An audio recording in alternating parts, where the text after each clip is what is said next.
The storm outside was angry. Lightning made of pure energy struck the dusty ground again and again. The wind screamed like a wounded animal. Inside his small workshop, Kang Do-yeon watched the chaos through a dirty window and sipped his cold coffee. He had lived on this lonely moon for 6 years now. Relay Station Omega 7 was not a place for people who wanted excitement. It was a place for people who wanted to be forgotten. Do-yeon was fine with that. He fixed machines. He kept the power running. He talked to nobody except the supply ships that came once a month. His computer made a sound. Something had crashed in the canyon, 3 kilometers east, probably space junk. The storm pulled things from orbit sometimes. He should ignore it and wait until morning. But the signal showed heat. Something alive was out there. Do-yeon put on his heavy suit and walked into the storm. The wind pushed him back, but he was a stubborn man. He had always been stubborn. His mother used to say it would get him killed one day. Maybe she was right. But he kept walking anyway. The crashed object was a small escape pod. It was not human design. The metal was smooth and silver, shaped like a teardrop. There were strange symbols on the side that glowed faintly blue. Do-yeon had never seen anything like it. He found the opening and pulled it apart with his tools. Inside, something moved in the darkness. At first, he thought it was a large cat. Then he saw how big it really was. The creature was almost 2 meters long, covered in fur as white as fresh snow. It had a face like a leopard, but more noble, more intelligent. Its eyes opened slowly. They were pale purple, like flowers at sunset. The creature tried to stand but fell back with a cry of pain. Do-yeon saw the problem immediately. Its back leg was broken badly. Bone was showing through the silver-white fur, and strange blood the color of moonlight was spreading on the floor. The creature snarled at him. It was afraid. It was dying. Do-yeon did not run.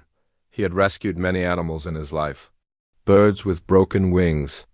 Small mammals that wandered too close to the machinery. This was just a bigger version of the same thing. "Easy now," he said softly. "I am not going to hurt you." The creature did not understand his words, but it understood his voice. Slowly, the fear in its purple eyes became something else. Confusion, maybe, or hope. Do-yeon worked carefully. He wrapped the creature in a thermal blanket and lifted it onto his transport vehicle. It was heavy, much heavier than it looked. He drove slowly back to the station, protecting his passenger from the worst of the storm. Inside his workshop, he laid the creature on his workbench. He cleaned the wound with supplies meant for humans. He was not a doctor, but he knew how bodies worked. Bones were bones. Blood was blood. The principles were the same. The leg was badly damaged. A normal splint would not be strong enough. So Do-yeon did what he did best. He built something. Using metal from broken machines and soft padding from old seats, he created a brace for the creature's leg. It took him 7 hours. He did not sleep. He did not eat. He just worked, talking to the creature the whole time. "You are going to be fine," he told it. "I have fixed worse things than this. I once repaired a fusion reactor with tape and a screwdriver. A broken leg is nothing." The creature watched him with those strange purple eyes. It did not move. It did not make a sound. But somehow Do-yeon felt it was listening. When the brace was finished, the creature finally slept. Do-yeon sat beside it for 3 more hours, making sure it was breathing properly. Then he fell asleep in his chair, his hand resting gently on its white fur. Days passed, then weeks. Do-yeon fed the creature protein paste mixed with water. He changed its bandages. He talked to it constantly, telling it stories about his life, about Earth, about the stars. The creature grew stronger. It started to walk again, slowly at first, then with more confidence. Its leg would never be perfect, but the brace helped it move without pain. One morning, Do-yeon was making breakfast when he heard something impossible. "Why?" said a voice behind him. He turned around. The creature was sitting up, looking at him. Its mouth had moved. It had spoken. "You can talk?" Do-yeon said, his heart beating fast. "Yes." The creature's voice was strange and beautiful, like music and wind mixed together. "I am Yuna. I am a Valari, and I want to know why you saved me." Do-yeon did not know what a Valari was. He did not know that he was looking at the daughter of one of the most powerful beings in the galaxy. He did not know that her people saw her white fur as a sacred sign, or that enemies had tried to kill her because of it. He only knew one thing. "You were hurt," he said simply. That was enough. Yuna stared at him for a long time. In her world, nobody did anything without a reason. Power, money, alliance, fear. These were the things that moved people. But this human had risked his life in a storm, spent days without sleep, and built a metal brace with his own hands. "For nothing. You are strange," she said finally. Do-Yun smiled. "I have been told that before." 3 days later, a Valari ship came to take Yuna home. Before she left, she pressed her forehead against his. It was the highest honor her people could give, a promise that could never be broken. "I will remember you, Khan Do-Yun," she said, "always." Then she was gone, and Do-Yun went back to fixing machines alone. He never expected to see her again. 7 years changed many things. The galaxy grew darker. War came to human space like a disease, spreading from system to system. And Kang Do-Yun grew older, but he never left his station. The Corvith attacked without warning. They were insect creatures, tall and cold, with black shells and red eyes that showed no mercy. Their empire was ancient. They had destroyed 100 species before humanity even learned to make fire. Now they wanted human worlds 2. Colony after colony fell. Millions died. The human military fought back, but they were losing.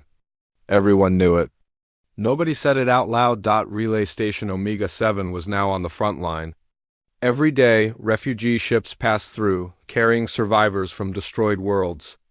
Do-Yun worked harder than ever, keeping the communication systems running so the ships could find their way to safety. Commander Haijing called him to her office one evening. She was a strong woman with short gray hair and tired eyes. She had been a soldier once. Now she was just trying to save as many people as possible. "The Corvith fleet will be here in 3 days," she said. "We cannot defend this station." Do-Yun nodded slowly. He had expected this. "I am ordering a full evacuation," Haijing continued. "Everyone leaves tomorrow morning." "That includes you?" "Someone needs to keep the relay running," Do-Yun said. "If it goes dark, the refugee ships will be lost." Haijing looked at him with something like sadness. "You would die here alone." "I have lived here alone," he said. "It seems like a proper place to end." She did not argue. She knew stubborn when she saw it. Far across the galaxy, in a palace made of crystal and light, Ambassador Sujin made her final attempt to save humanity. She stood before the High Council of the Valari Dominion, wearing simple clothes and carrying nothing but words. "Please," she said. "My people are dying. The Corvith will not stop with us. They will come for you next." Lord Terran, the High Chieftain, looked down at her from his throne. He was old and powerful, with fur the color of dark gold and eyes that had seen 1,000 wars. "The Valari do not involve ourselves in the conflicts of lesser species," he said. His voice was cold. "Humanity is young, weak. You have nothing to offer us." Sujin wanted to scream. She wanted to tell him about the children on those refugee ships, about the families torn apart, about the worlds turned to ash. But she knew it would not matter. The Valari cared only about power and ancient tradition. "Then you will watch us die," she said quietly. "And history will remember your choice." She turned to leave. "Wait," the voice came from the side of the great hall. Everyone turned to look. Yuna stepped forward. She was fully grown now, tall and beautiful, her white fur shining like starlight. She wore armor made of silver metal as she walked with a slight limp. A metal brace, old and simple, was visible on her back leg. "I wish to speak," she said. Lord Terran frowned. "Yuna, this is not your concern. It is exactly my concern." She walked to the center of the hall and removed the brace from her leg. She held it up so everyone could see. "This was made by a human," she said. 7 years ago, I crashed on a forgotten moon. I was dying. A human found me. He did not know what I was. He did not know I was a princess. He only knew I was hurt." The council members whispered to each other. Yuna continued. He spent days saving my life. He built this brace with his own hands. He asked for nothing. He expected nothing. When I asked him why, he said something I have never forgotten. She looked at her father. He said, "You were hurt." That was enough. Lord Terran's expression did not change. One human's kindness does not represent a species. Perhaps not, Yuna agreed. But I have studied humans since that day. I have watched them. They are not like us. They do not help others because of duty or profit. They help because they feel. Because they care. This is not weakness. This is strength we do not have. The council was silent. The law allows me to invoke the right of personal debt, Yuna said. A life debt that must be repaid with full power. I invoke it now. Lord Terran stood up, anger in his eyes. You would drag the Velari into war for one human? No, father. Yuna's voice was firm. I would drag the Velari into honor. Something we have forgotten. She turned to Ambassador Sojin. Tell your people that help is coming. I will bring my personal fleet. The White Fleet will fight for humanity. Sojin was crying. She could not speak. She just nodded. Lord Terran watched his daughter walk out of the hall. He remembered her as a child, soft and gentle. Now she was something else. Something stronger than he had ever been. The council voted 3 hours later. They would not join the war officially. But they would not stop Yuna either.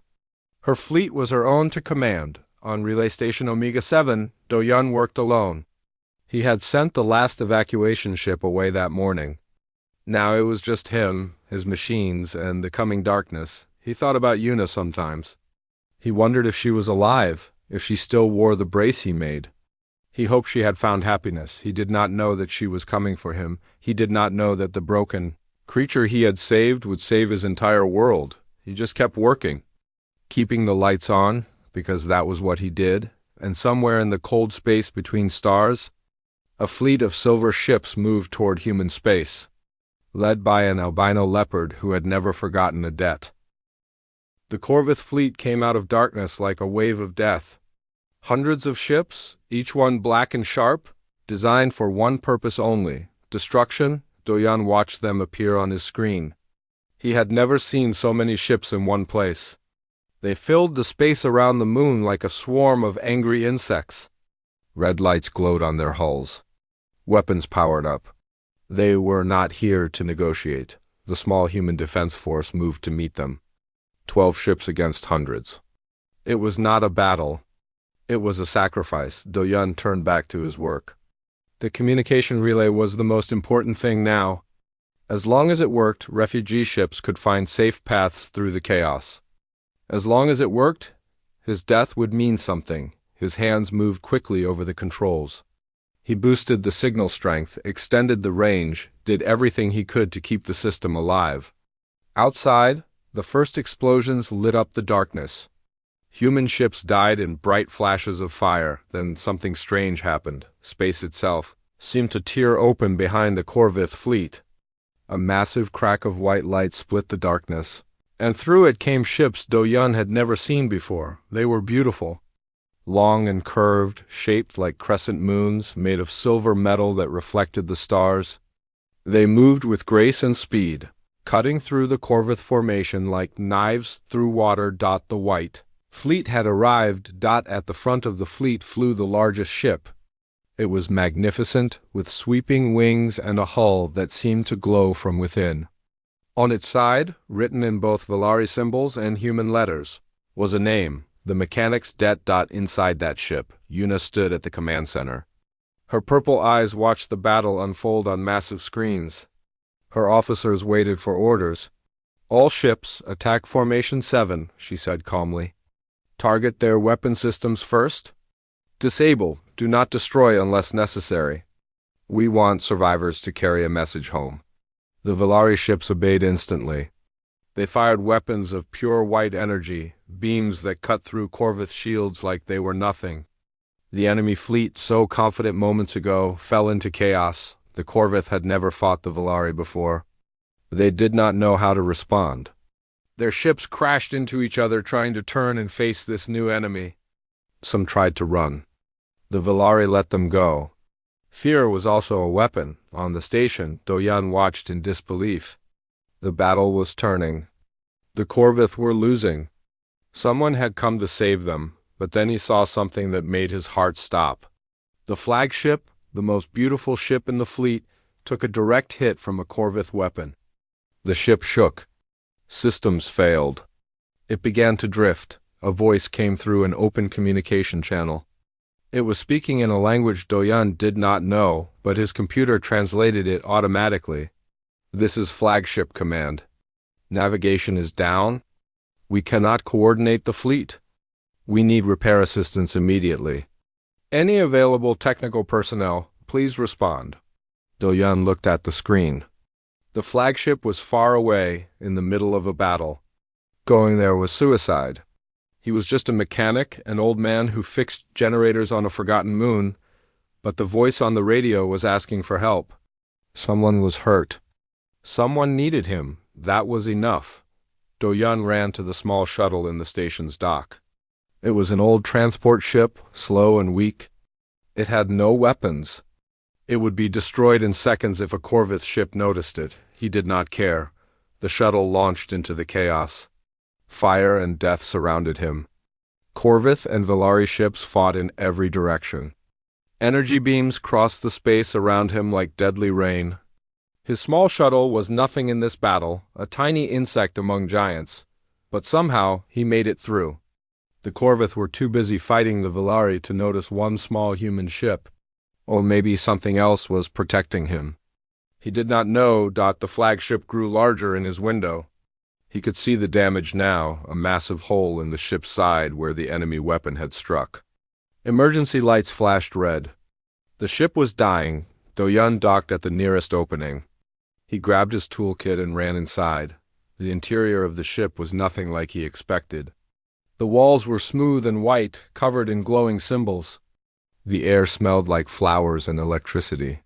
Strange, beautiful music played softly. Even now, even in crisis, Valari crew members ran past him. They stopped and stared at the human in their midst. Some raised weapons. Others just looked confused. "I am here to fix your navigation system," Do-Yun said. One of the officers stepped forward. "How did you get here?" "Who are you?" "I'm a mechanic," he said simply. "Take me to the damage systems, now." Something in his voice made them obey. Maybe it was confidence. Maybe it was desperation. They led him through the ship, deeper and deeper, until they reached the heart of the vessel. The navigation center was destroyed. Panels were broken.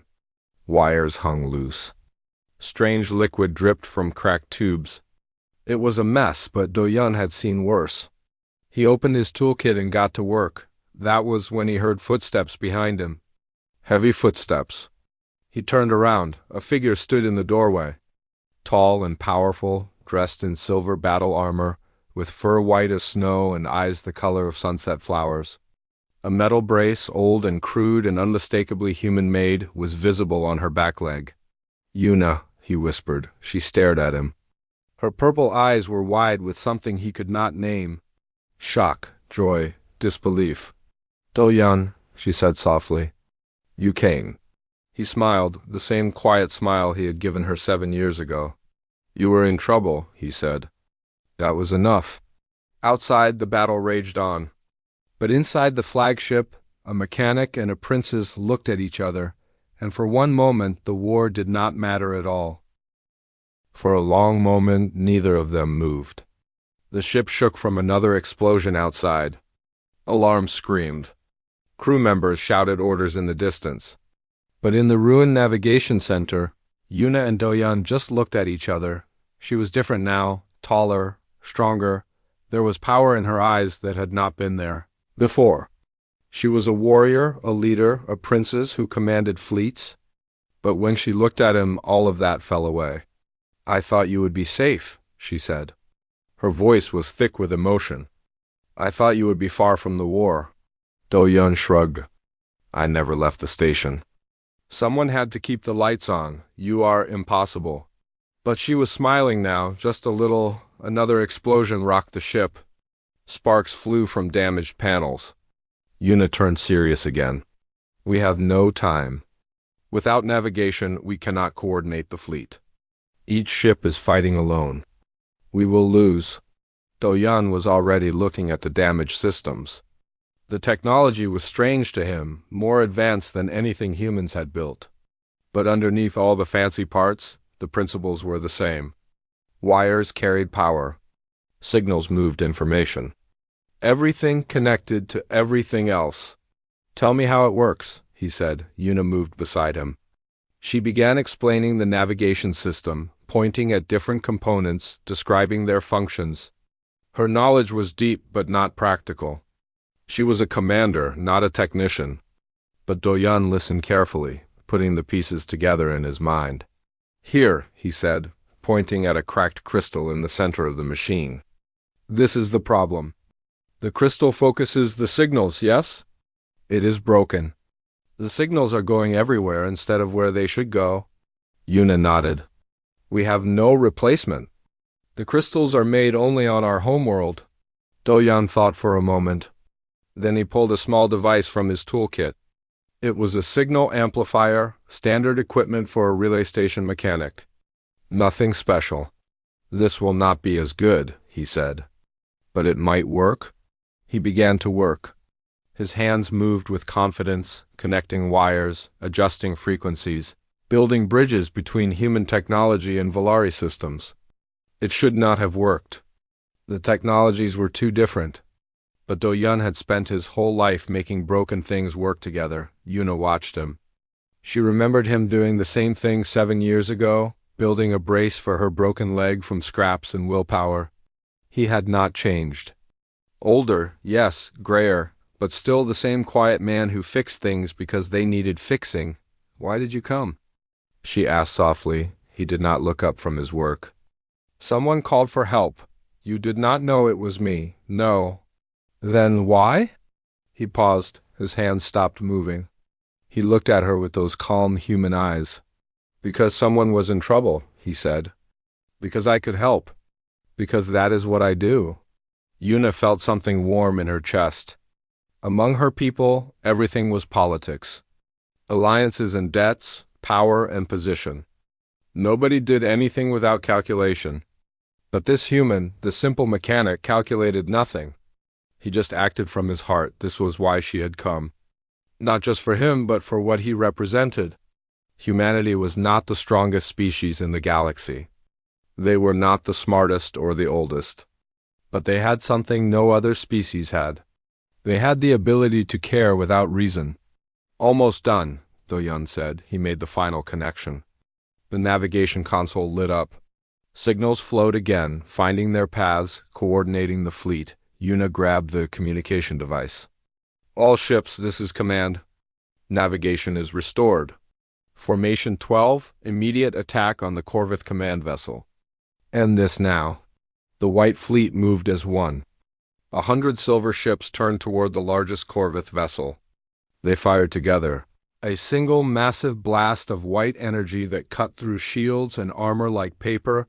The Corvith command ship exploded. For a moment, nothing happened. Then the remaining Corvith ships began to retreat. Without their command vessel, they were lost. Their formation broke. They ran in every direction, desperate to escape. The battle was over. Cheers erupted through the ship. Volari crew members embraced each other. Even the serious officers allowed themselves to smile, but Do-Yun just sat down on the floor, suddenly very tired. His hands were burned from hot wires. His clothes were covered in strange fluids.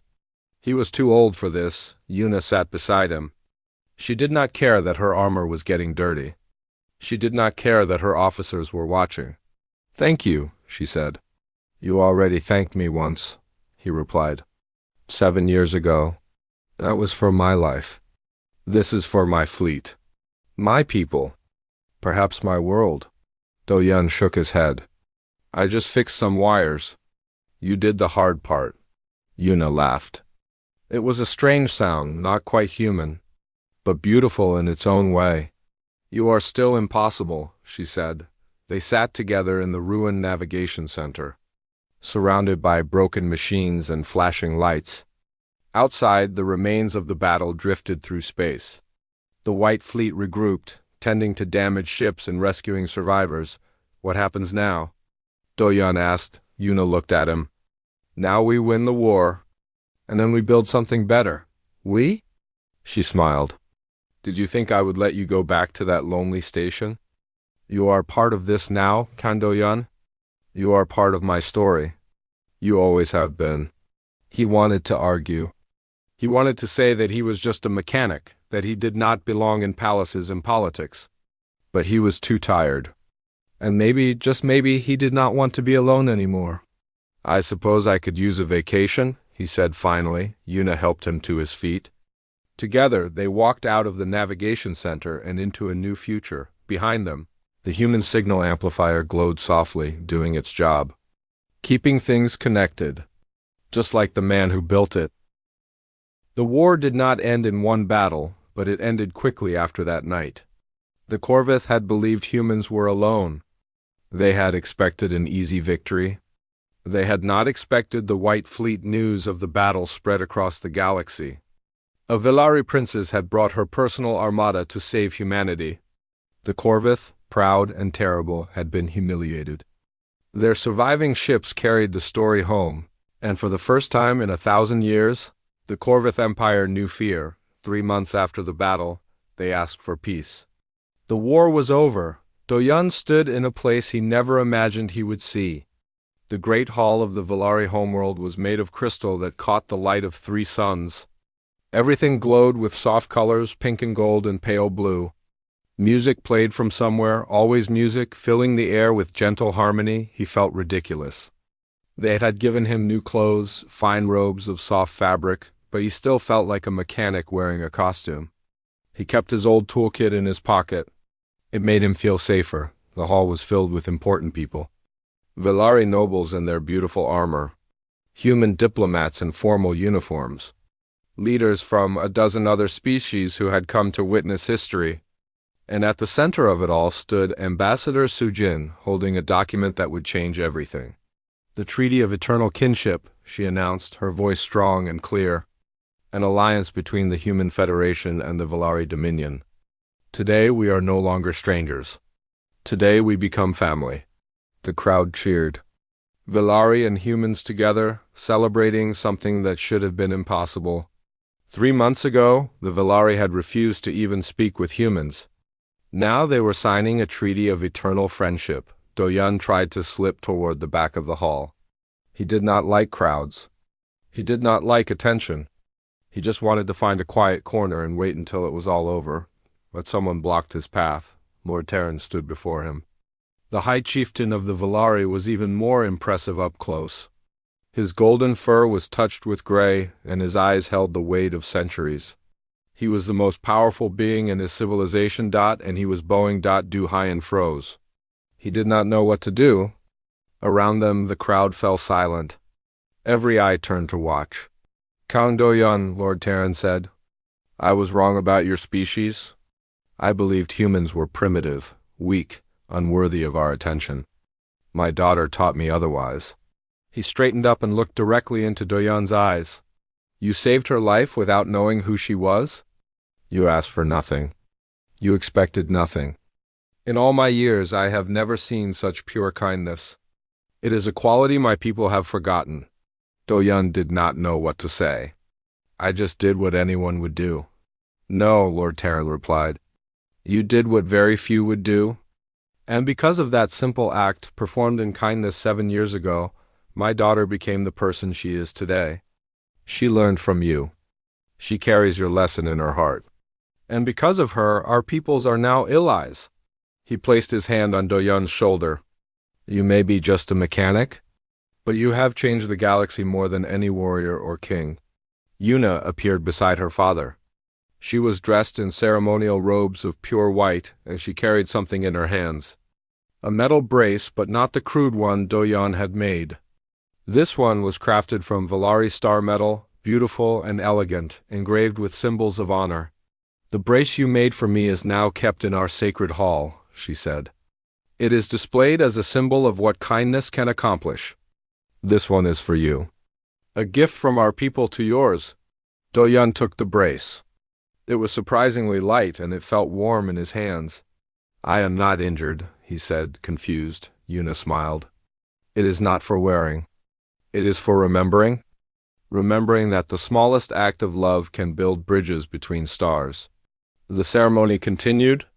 Speeches were made. Documents were signed. History was written.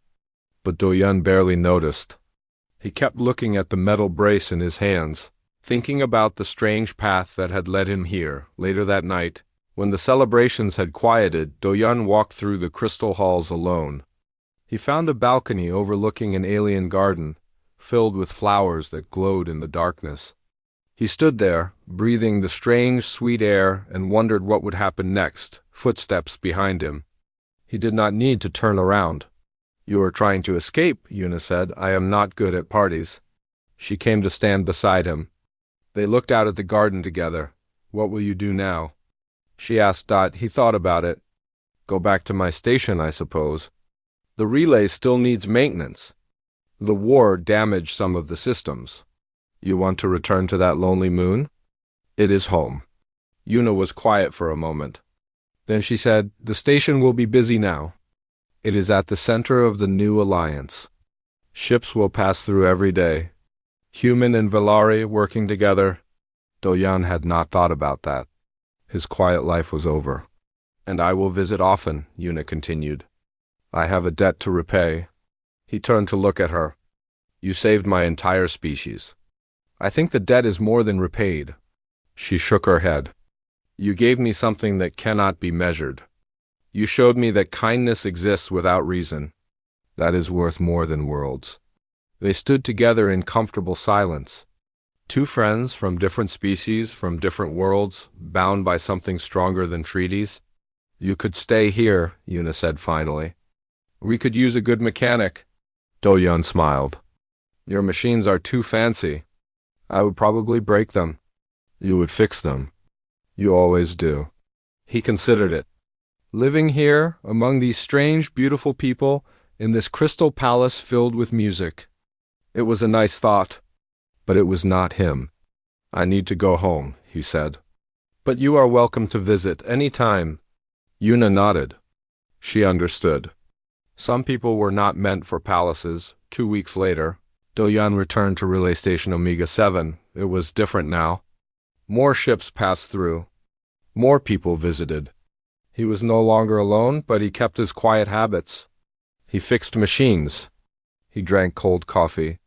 He watched the stars through his dirty window. And sometimes a silver shuttle would dock without warning. Yuna would step out, carrying tea and stories from across the galaxy. They would sit together for hours, talking about nothing important, enjoying the simple peace of friendship. One evening, as they watched the sun set over the dusty moon, Yuna asked him a question. Do you ever regret it? Saving a broken creature in a storm? Do-yun thought about everything that had happened.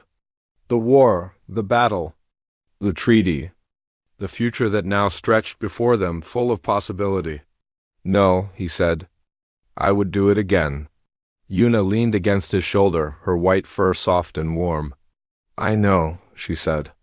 That is why you're special. Outside, ships passed through the relay station, human and Valari, traveling together toward a shared future. And inside, a mechanic and a princess sat in comfortable silence. Two friends who had saved each other in ways neither fully understood. Some debts can never be repaid. But some debts become something better. They become love.